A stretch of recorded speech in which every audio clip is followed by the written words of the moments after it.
Hello, I'm Chic Uttley of the MBC Network. As most of you probably know by now, our broadcasting network is now in the hands of the Babylon boys, Greg and Nolan.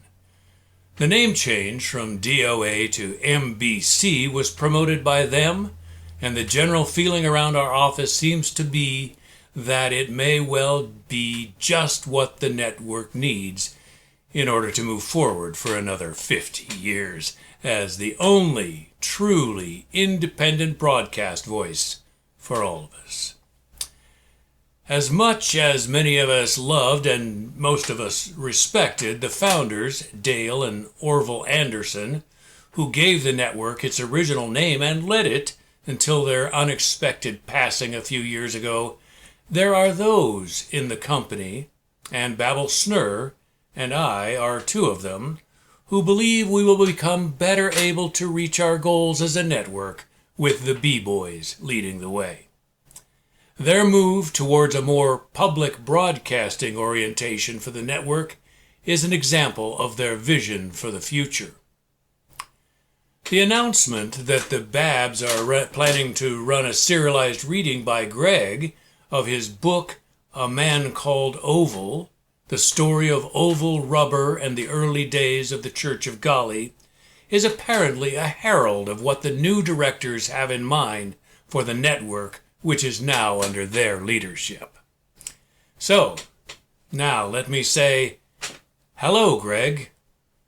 Our camera crew called us earlier and said they couldn't find you where you were and where we'd arranged to meet, and there at Babylon Theater's production facility somewhere in the southwest, as they like to say, but we were able to catch you here. Well, you didn't so much part of a catch me costume? As I just stopped running, Chick.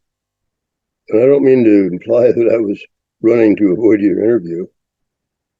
It is a consequence of fame or notoriety or even simply working in a high-profile position that one is sometimes pursued by the press. But I'm always happy to be interviewed by you. Yes, I am in one of the various costume cubbies that populate the area around Babylon's allotted space in the labyrinthine Axel Mundi music compound here in, well, let's just say southwest Utah. So are you picking some costume ideas for use in the Babylon channel? No, this is just where I was hiding when I stopped running and your crew tracked me down here. But to tell the real story, I simply forgot to bring something nice to wear for your interview. So I ran down here to... Well, our remote director, Ken Burns, great name, huh?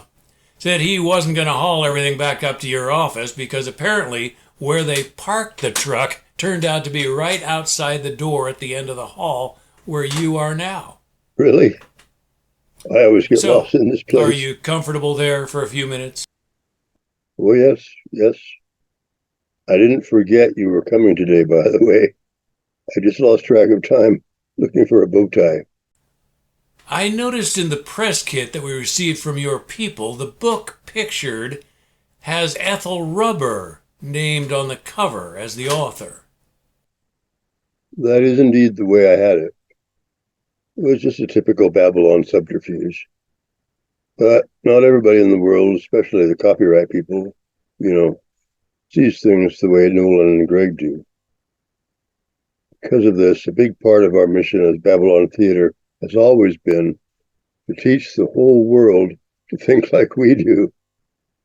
So then perhaps we won't have to feel so terribly alone all the time. Sorry, Chick.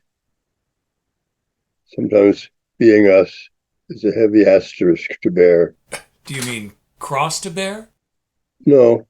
You see, a cross only has 4 points, but an asterisk has 6, I think. It seems that a couple of years ago, Ethel Rubber was claiming that you were trying to remove her name from that credit. Chick, as you and Bab are well aware, there's been tremendous personal growth required on both sides to get to where we are today. is an agreement to accept each other as real, while at the same time admitting that the Babylon boys, as they started to call us during the Troubles, live in a different verse than they do, seemingly with different natural laws, which makes it difficult, if not impossible, for us to actually cross over into each other's worlds. There are so many aspects of this situation that none of us really understand yet. Bab and I talk about this stuff all the time. But this pertains directly to the question of who wrote the book. I believe now, and I think that Nolan is at a similar place in his own thinking, that Ethel wrote the book in her world and I wrote it in mine. It's not easy to explain, but there's a lot of support for this kind of thinking, of kind of cosmology, I guess, if you will, from the younger generation of physicists. Okay, let's talk about the story from your perspective for a minute. Why did you feel motivated to write this book, which I seem to recall runs close to 500 pages? The first edition was getting pretty close to that. I've chopped off almost 100 pages at the beginning, which was mostly background about Utah and about Oval's childhood in Indiana. So the reading this time omits all that and begins with Oval and Ethel Rubber, recently married, as they embark on their road trip towards their new home in Houston, Kansas, where they're going to start the Church of Golly. And this is what the whole story is all about anyway. And you wrote it as if Ethel was telling the story. Well, she is telling the story. I had never written anything from a woman's point of view. It was quite a challenge. I'm completely at peace with the decision that the next edition will have only my name on it as author. Some people will find this absurd.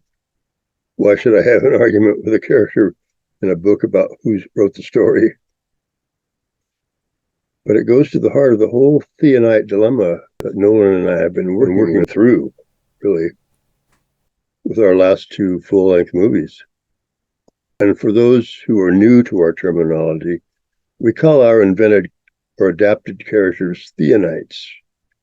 Check, Nolan and I are constantly treading on ground that is not only shifting, but sometimes feels like it's going to drop right out from under us altogether. You know what I mean. You and Bab have been part of the discussion at times. There's more to it than what I've just said, but that's all we're going to say at this time. Thanks. We've been talking to Greg of Babylon Theater about the book he intends to serialize for the Modern Babylonian Comics channel. When does it go online? Well, the plan right now is to have a live streaming premiere with the first 10-minute episode on Monday, July 3rd, 2023 at 5 p.m. Pacific time. And then to release one episode as a regular upload at 5 p.m. Pacific time each weekday, meaning Monday through Friday, All the numbered episodes will become available anytime after their release and only on the Modern Babylonian channel. Bab and I are looking forward to it. Do you have any idea how long this series will run? Math is not my best subject, Chick, but it will undoubtedly outnumber all the other videos we've put up since we started the channel about 18 months ago. By the way, Chick, thanks for all the support and encouragement you and Bab have given us over the years. You two have been a real inspiration to us. Thanks. Bye. This has been an MBC exclusive interview. I'm Chic Uttley of the new MBC Network News. Good day.